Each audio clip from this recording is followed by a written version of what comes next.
स्वागत है आप लोगों का वीएन इंस्टीट्यूट चैनल में। और आज जो हम टॉपिक देखेंगे वो है क्लासिफिकेशन ऑफ काइनेमेटिक पेयर्स, मतलब शुद्ध गति युगलों का वर्गीकरण। इजी बनाने के लिए बहुत लंबा वीडियो ना हो तो हमने इस तरह से बना लिया है और इसके बेस पे हम आपको समझाएंगे।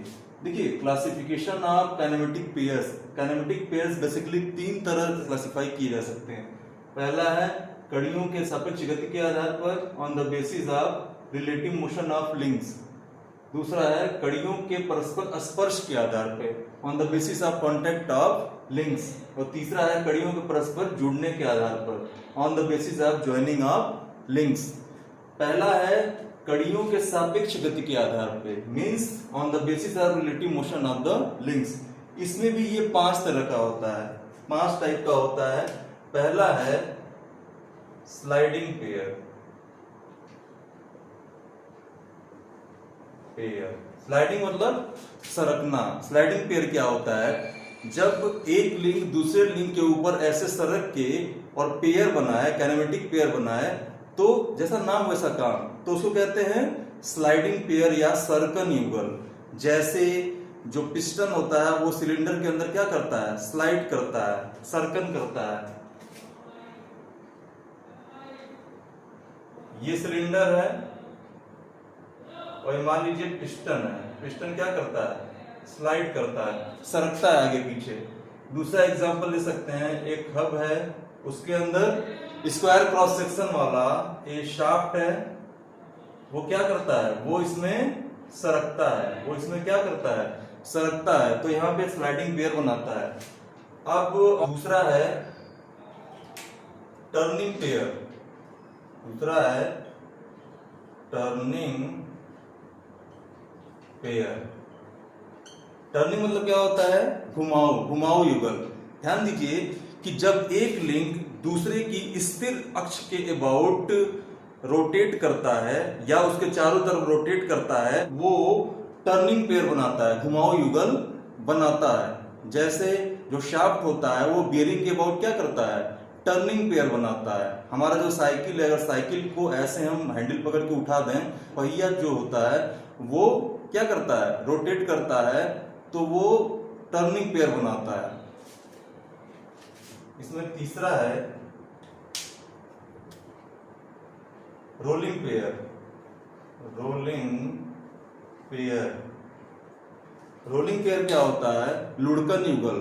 देखिए, जब एक लिंक वो क्या करता है? रोटेट भी करता है और साथ ही साथ लुढ़क के आगे भी बढ़ता है, तो वहां पे वो रोलिंग पेयर बनाता है। जैसे साइकिल का एग्जांपल हमने आपको बताया था, साइकिल को हम चलाएं तो साइकिल क्या करता है? रोटेट भी करता है प्लस आगे भी बढ़ता है। हमारा बॉल बेयरिंग में क्या होता है? जो बॉल होता है वो रोटेट भी करता है प्लस वो खोल के अंदर आगे भी बढ़ता है। अब चौथा है इसमें, चौथा है स्क्रू पेयर। Screw pair. देखिए, स्क्रू पेयर में क्या होता है? जब एक लिंक दूसरे लिंक से ऐसे कनेक्टेड हो कि वो एक स्क्रू के थ्रू रिलेटिव मोशन करता हो, एक स्क्रू के थ्रू वो काइनेमेटिक पेयर बनाता हो, तो उसको कहते हैं स्क्रू पेयर। जैसे for example nut and bolt. Nut and bolt. अगर मैं कोई एग्जांपल नहीं लिख पाता हूं तो वीडियो को पॉज करके कर लीजिएगा, जो मैं बोल रहा हूं यहां लिख अगर नहीं पाया हूं तो नट एंड बोल्ट हो गया।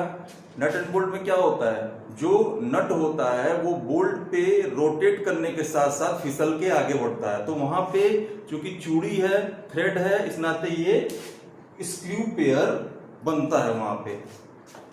अगला है स्फेरिकल पेयर। Spherical pair. देखिए, स्फेरिकल पेयर क्या होता है? इसमें एक ऐसा लिंक होता है, इसका एंड पॉइंट एक स्फीयर की तरह होता है और वो सॉकेट में क्या करता है? ऐसे चारों तरफ घूमता है, इस तरह से स्फीयर की तरह होता है और वो सॉकेट में होता है। वो सॉकेट में होता है, तो वहां पे स्फेरिकल पेयर बनता है। जो जैसे गाड़ी का बैक मिरर होता है, बैक मिरर में क्या होता है? वहां पे स्फेरिकल पेयर बनता है। जैसे यहीं पे बैक मिरर की बात करें हम, तो ये मिरर है और ये सॉकेट है, तो मिरर को पकड़ के हम लोग इधर उधर करते हैं, किसी भी डायरेक्शन में कर सकते हैं, तो वहां पे स्फेरिकल पेयर बनता है। Pen stand, pen stand, pen stand क्या होता है? पेन स्टैंड भी आप देखेंगे ध्यान से तो वहां पे स्फेरिकल पेयर बनता है। जो स्टैंड होता है इसमें पेन को हम रखते हैं तो किससे जुड़ा होता है? वो एक सॉकेट से जुड़ा होता है जिसमें पेन रखने वाला जो पार्ट होता है उसका एंड पॉइंट एक स्फीयर की तरह होता है, मतलब अर्धगोले की तरह होता है। तो पेन स्टैंड का एग्जांपल दे सकते हैं। यहाँ पे on the basis of relative motion of the link खत्म हो जाता है। अब दूसरा है कड़ियों के परस्पर स्पर्श के आधार पर, on the basis of contact of links. इसमें दो होते हैं, पहला है हायर पेयर, हायर पेयर, इसको कहते हैं उच्च युगल। देखिए जब भी दो लिंक्स आपस में ऐसा पेयर बनाए, ऐसा काइनेमेटिक पेयर बनाए कि उसमें पॉइंट या लाइन कांटेक्ट हो, बिंदु या रेखीय संपर्क हो, तो वहां पे वो बनता है हायर पेयर। जैसे बॉल बीयरिंग क्या होता है? बॉल बीयरिंग में बॉल जो होता है वो सॉकेट से पॉइंट कांटेक्ट में होता है तो वहां पे वो हायर पेयर बनाता है। रोलर बियरिंग हो गया तो रोलर बियरिंग जो होता है वो सॉकेट से एक लाइन कांटेक्ट बनाता है तो वहां पे भी वो क्या हो गया? एक हायर पेयर बनाता है। दो गियर होते हैं, मान लीजिए दो गियर हैं इस तरह से, एक ये है और उसके साथ ये दूसरा है, ये आपस में क्या होता है? ये लाइन कांटेक्ट या पॉइंट कांटेक्ट बनाते हैं तो यहाँ पे ये हायर पेयर हो गया। आप लोगों ने सुना होगा cam and follower. Cam and follower में जो कैम होता है वो फॉलोअर के साथ एक लाइन कांटेक्ट बनाता है तो वहां पे भी वो हायर पेयर बनाता है। ठीक। दूसरा है lower pair, lower pair. Lower pair क्या होता है? जब एक लिंक दूसरे लिंक के साथ ऐसा पेयर बनाए, ऐसा काइनेमेटिक पेयर बनाए, मतलब सरफेस कांटेक्ट हो, कुछ क्षेत्रफल कांटेक्ट में हो, तो वहां पे वो लोअर पेयर बनाता है। जैसे हमने पिस्टन और सिलेंडर का एग्जांपल लिया था, तो पिस्टन क्या है? पिस्टन का पूरा क्षेत्रफल सिलेंडर के कांटेक्ट में होता है तो वहां पे क्या होता है? पॉइंट या लाइन कांटेक्ट थोड़ी होता है, वहां पे होता है सरफेस कांटेक्ट, तो वहां पे लोअर पेयर बनता है। आपका nut and bolt, nut and bolt में भी क्या होता है? कुछ सरफेस कांटेक्ट में होता है नट और बोल्ट का, तो वहां पे भी वो लोअर पेयर बनता है। Piston and cylinder, nut and bolt, ऐसे बहुत सारे एग्जांपल हैं। जैसे ये हब में शाफ्ट क्या होता है? ये हब है, ये शाफ्ट है, ये शाफ्ट है। हब एंड शाफ्ट एक दूसरे के साथ लोअर पेयर बनाते हैं बिकॉज इन दोनों में सरफेस कांटेक्ट होता है। और तीसरा है कड़ियों के परस्पर जुड़ने के आधार पर, on the basis of joining of the link. अब इसमें ये दो तरह का इसमें भी होता है।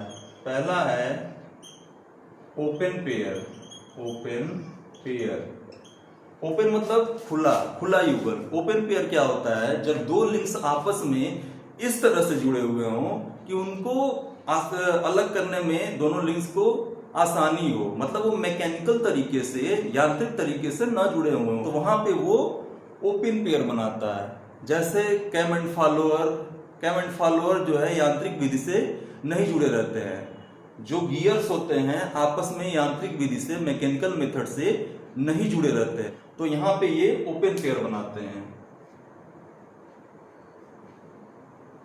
Cam and follower, cam and follower होता कैसे है मैं आपको एक छोटा सा बना के बता दूं। ये कैम है और इसके साथ फॉलोअर लगा रहता है। कैम घूमता है, कैम एक एक्चुअली एलिमेंट की तरह होता है, बेसिकली कैम भी कई तरह का होता है लेकिन यहाँ पे एलिमेंट की तरह बताया गया है। और ये क्या है? ये कैम है और ये फॉलोअर। तो यहाँ पे भी क्या है?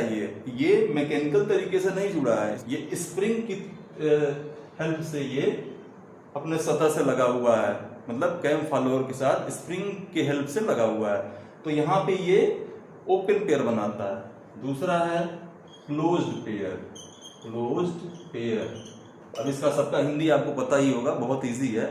क्लोज्ड पेयर क्या होता है? जब दो लिंक आपस में ऐसे जुड़े हुए हों कि वो मैकेनिकल तरीके से जुड़े हों, यांत्रिक विधि से जुड़े हों, मतलब उनको अलग करने में थोड़ा सा मुश्किल हो, थोड़ा टाइम लगे, तो वहां पे वो क्लोज्ड पेयर बनाते हैं। ठीक, जैसे पिस्टन जो होता है सिलेंडर के अंदर तुरंत तो अलग नहीं कर पाएंगे हम, सरफेस कांटेक्ट भी होता है, तो वहां पे वो क्लोज पेयर बनाता है। जो हमारा स्लाइड होता है, शाफ्ट होता है, वो हब के अंदर घूमता है, तो वहां पे भी ये क्लोज्ड पेयर बनता है। मतलब जहां पे भी सरफेस कांटेक्ट हो वहां पे क्लोज पेयर बनता है, और जहां पे पॉइंट या लाइन कांटेक्ट हो वहां पे ओपन पेयर बनता है। तो यहाँ पे क्लासिफिकेशन ऑफ काइनेमेटिक पेयर्स समाप्त हो जाता है। वीडियो को अच्छे से पॉज करके देख लीजिएगा, देखते रहिएगा, नोट डाउन कर लीजिएगा, और कोई भी दिक्कत होगा तो आप कभी भी पूछ सकते हैं। कोई डाउट होने पे कमेंट बॉक्स में आप पूछ लीजिएगा, और चैनल पर नया हो तो सब्सक्राइब कर लीजिएगा और अपने मित्रों में भी शेयर करिएगा।